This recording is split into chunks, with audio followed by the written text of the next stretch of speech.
नमस्कार, बुंदेली ई हलचल के ई मंच पर आपका स्वागत है। हम हैं अभी सुरगी विधानसभा के ग्राम पंचायत हुरा में, जहां पे वर्तमान मंत्री कुलस्ते जी हमारे साथ हैं। मंत्रियों नेताओं का रेगुलर गांव-गांव में तांता लगा हुआ है। जनता भी अब तो ये सोचने लगी है कि इनसे कब राहत मिले। आइए बात करते हैं।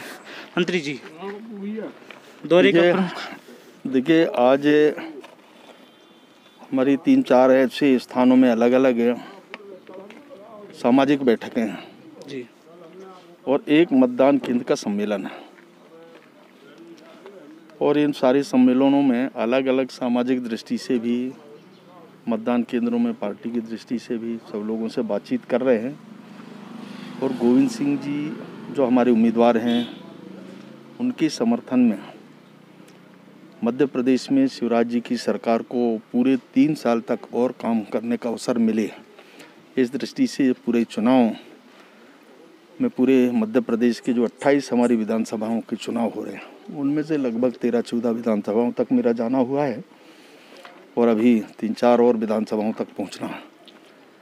जिस प्रकार का वातावरण, उत्साह जो हम देख रहे हैं, विकास को लेकर के शिवराज जी के साथ में सब लोग चलना चाहते हैं और इसलिए सरकार को स्थायित्व प्रदान करना, ये हमारा लक्ष्य है और इसी लक्ष्य को लेकर के हम आगे बढ़ रहे हैं। मंचों के माध्यम से सर गाड़ने और फाड़ने जैसे शब्द प्रयोग किए जा रहे हैं, क्या इस तरह के अशोभनीय शब्द बोलने चाहिए? अब देखिए, कमलनाथ जी को ये सब चीज़ों के बारे में सोचना चाहिए। मध्य प्रदेश के वो मुख्यमंत्री रहे हैं, लंबे समय तक केंद्र में मंत्री के नाते भी उनने काम किया। कल तक के महिलाओं के बारे में मैं ये कह सकता हूँ कि जैसे अभी पिछली घटना आपने देखा होगा, अभी हमारी एक मंत्री है और उनको अपमानजनक शब्दों का उपयोग किया। मुझे लगता है केवल एक महिला का सवाल नहीं, ये सभी महिलाओं का अपमान है।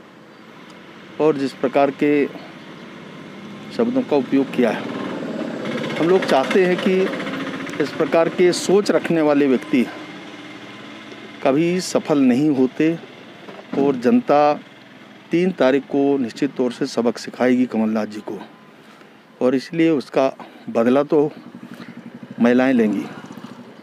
मध्य प्रदेश में हमने लंबे समय तक अनेक ऐसे छोटे छोटे विकास के काम हैं, गरीब लोग हैं, उन सब के बीच में भी हमने देखा है कि शिवराज जी जितने भी काम अभी तक किए हैं, उन कामों को इन 15 महीने में उनने बंद कर दिया।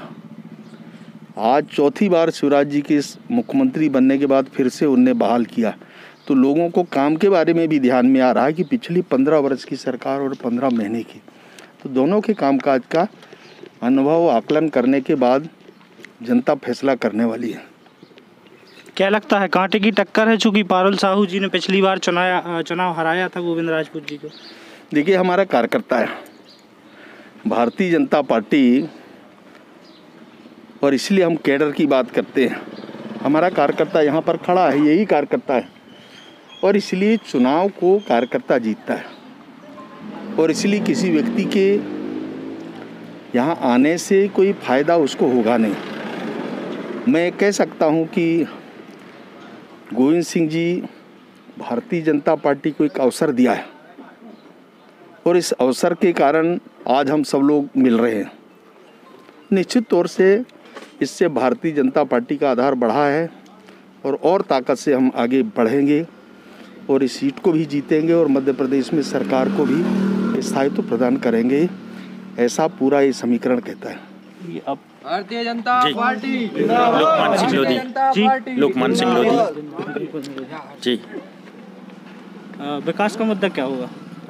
विकास गांव-गांव में बिजली, सड़क, पानी और जितने भी व्यक्तिगत और जितने क्षेत्र में काम हैं, वो सभी लगातार 25 वर्षों से गोविंद भैया करा रहे हैं और वो हर वर्ग, हर समाज में जाते हैं, चाहे सुख हो चाहे दुख हो, दिन हो चाहे रात हो, चाहे बारिश हो चाहे अग्निवर्ष, लेकिन गोविंद भैया का पूरा परिवार पूरी विधानसभा में लगातार रहता है और हर चीज़ में उनके जैसा एक पंडित गोपाल भार्गव और गोविंद भैया ये सेवक के रूप में 12 महीने काम करते हैं। और जनप्रतिनिधि ऐसा ही होना चाहिए कि जो हर क्षेत्र के व्यक्ति, गरीब और सभी वर्गों के लिए काम करे। मैडम, जिला पंचायत सदस्य मैडम मौजूद हैं। आप सुर्खी का विकास जो जनता चाहेगी वही विकास होगा, उनकी मांग रहेगी वही विकास होगा।